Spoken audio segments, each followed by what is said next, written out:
and we're getting some information in our ear. We think we have a defense attorney who on the phone who can give us some insight as to the jury's verdict in this case. Is that right?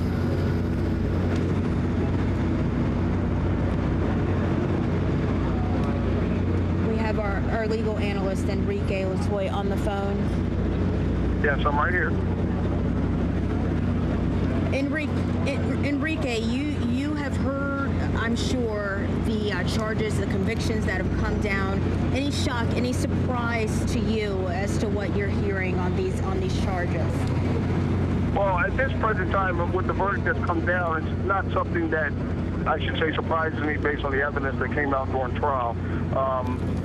The jury took a very long time to deliberate in the case to come up with, their verdict in this matter. They obviously took the case very seriously. They deliberated for well over a week, and they reviewed evidence, various different times, coming back and requesting from the judge.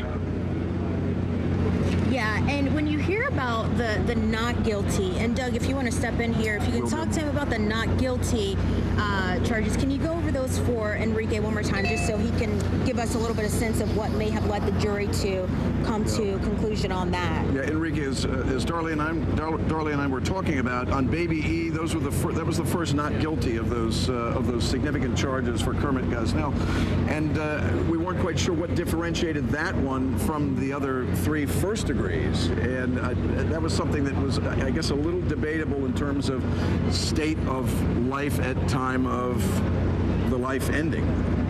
Well, I think that the defense attorney in this case was always careful to point out that no one knew exactly for sure whether or not the babies were actually alive. So I think each individual charge that he had for the first-degree murder, had its own set of circumstances that dealt with whether or not the baby was alive. So I don't find it beyond comprehension that, that they would find him not guilty of one or maybe not even more than one, based on the fact that, it still was a circumstantial evidence that was given on whether or not the babies were actually alive. So the fact that they weren't found, some of them guilty and one not guilty, it just goes to show, once again, that the jury took each individual charge and reviewed it very carefully. And for whatever reason, couldn't agree on that one charge, but did agree on the other ones. Enrique, if I can interrupt you for just one moment, I understand that we have a live picture of Kermit Gosnell leaving the courthouse. We have a crew over there and a camera. I can see them from where we are. You can see the sheriff's office van taking Kermit Gosnell out of the courthouse here. He's in a white van that our viewers can see on the monitor. You can see the sheriff's deputies kind of pushing reporters back, but we understand Kermit Gosnell is leaving the Criminal Justice Center here in Center City in a white van, undoubtedly headed back to the jail where he has been all of this time, Doug.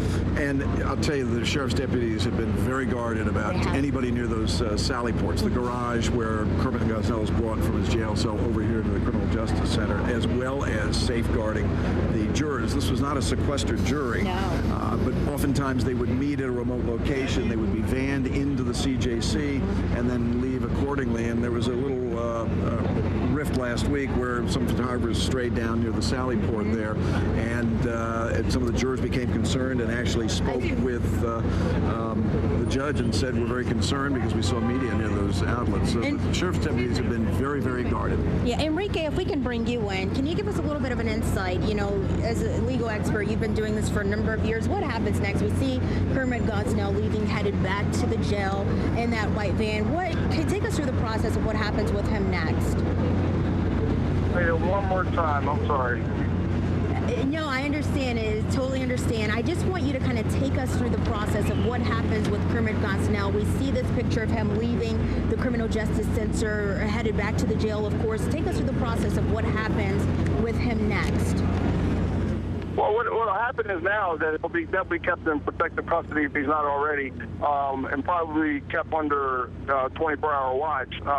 When you are found guilty of a case like this where the first-degree murder charge, and the Commonwealth obviously has made it a death penalty case, it would be common procedure for the jail to keep a close eye, close watch, and to make sure that he's protected from himself and also protected from other inmates.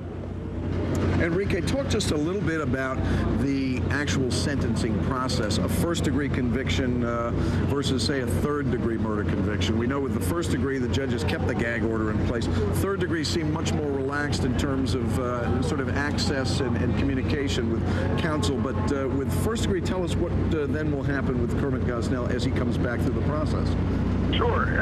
Third-degree murder has a maximum sentence of 40 years, minimum of 20. So you're looking at a 20 to 40-year sentence. And in his particular case, would probably, for most parts, would be a life sentence.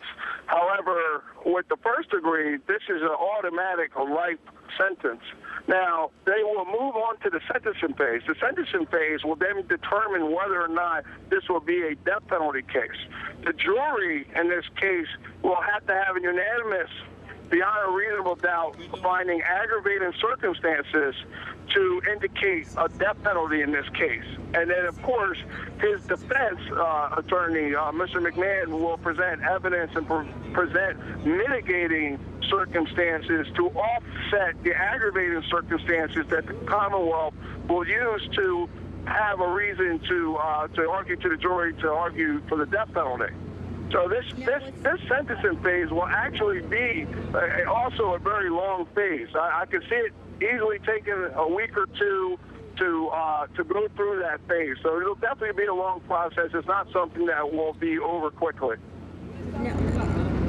Now, we're keeping close tabs on what's happening inside of the Sallyport here at the Criminal Justice Center because we had thought Kermit Gosnell lets out already in a white van, but we are now being told that he may not have been in that van and may, in fact, be in another van that I believe we have a live picture on. But Enrique, I know we still have you there. I want to talk about the penalty phase because we had heard from the judge early on that they would move directly into that phase. What's interesting is that during the murder trial, we did not hear testimony from Kermit Gosnell. In fact, his attorney, Jack McMahon, called no witnesses. Instead, they tried to plug holes into the prosecution's case through their closing arguments. And that was a calculated risk. It was. Big calculated risk that obviously did not work. It did not. And so now you have to wonder, will we hear from Kermit Gosnell in the penalty phase? It seems like you would almost have to, if you want to at least try to avoid what could now be a death sentence. Yeah, and Enrique, you raised an interesting point about aggravated nature of the crime. If the jury felt as though he was a first-degree convict and not a third degree, then I'm just wondering if you have all of those adjoining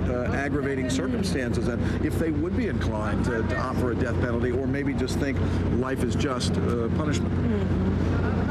Well, I mean, the Commonwealth is definitely going to educate the jury on what those aggravating circumstances are. They're listed in the statute. One of them off the top of my head is a child under 12 years old.